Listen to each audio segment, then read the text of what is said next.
The late afternoon sun dipped low over Masonboro Baptist Church, its golden light filtering through the gnarled branches of massive oak trees that loomed over the hillside cemetery. Their thick trunks, scarred and ancient, had once provided shade and cover for British troops centuries ago, their sprawling roots now twisting through the earth among the weathered tombstones. The air carried the scent of damp grass and pine as four of us, me, David, along with Jake, Tommy, and Jason, climbed the slope from the open field below. We'd come to play football, waiting for the rest of the gang, but with time to burn, we wandered into the graveyard. The 150-year-old stones, cracked and moss-eaten, bore faded names, and those towering oaks cast shadows that stretched like skeletal fingers across the ground. "Bet you won't touch that one," Jake taunted, nodding at a slanted slab topped with a crumbled angel that looked more like a gargoyle. Tommy shoved him. Jason smirked, kicking at a root, and I just rolled my eyes.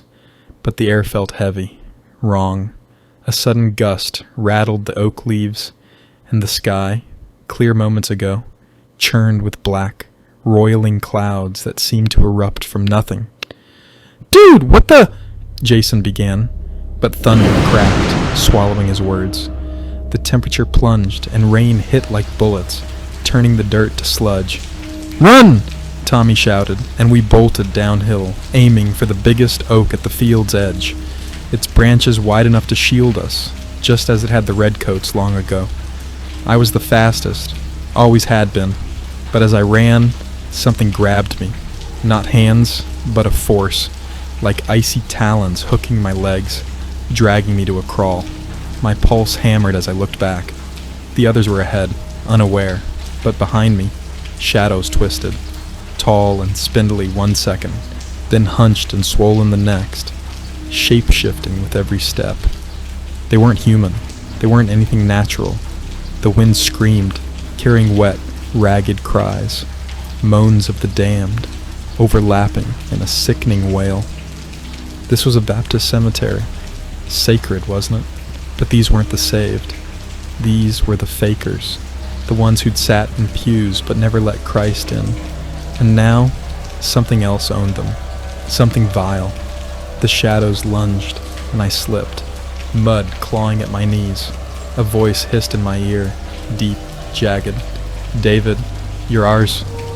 Sulfur choked the air, and then it hit me. A vision, a gaping wound in my mind.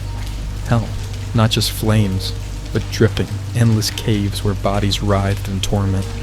Aunt Clara, gone 2 years, stared at me with eyes hollowed out, maggots cascading from the sockets as she tore at her own face.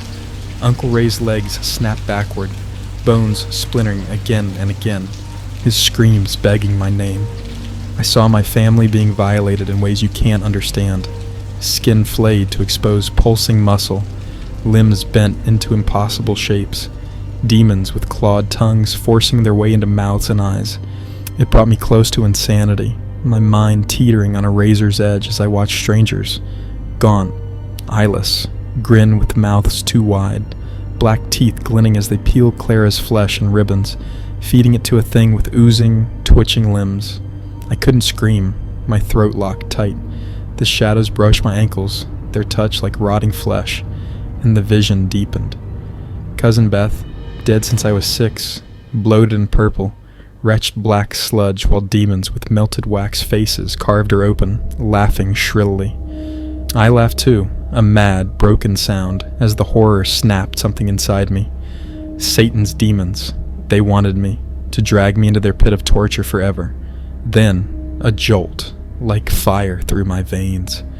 The shadows shrieked and shrank back, the vision shattering. I was in the field again, rain pounding, my friends yelling from beneath the ancient oak. I stumbled toward it, its branches creaking like it remembered the soldiers it once hid. The air warmed, and a soft, golden light pierced the storm. Faces emerged, Grandma Ellie, her smile kind, and Pop, his voice firm. "David," they said, "not all buried here made it. The unsaved, the damned, they're his.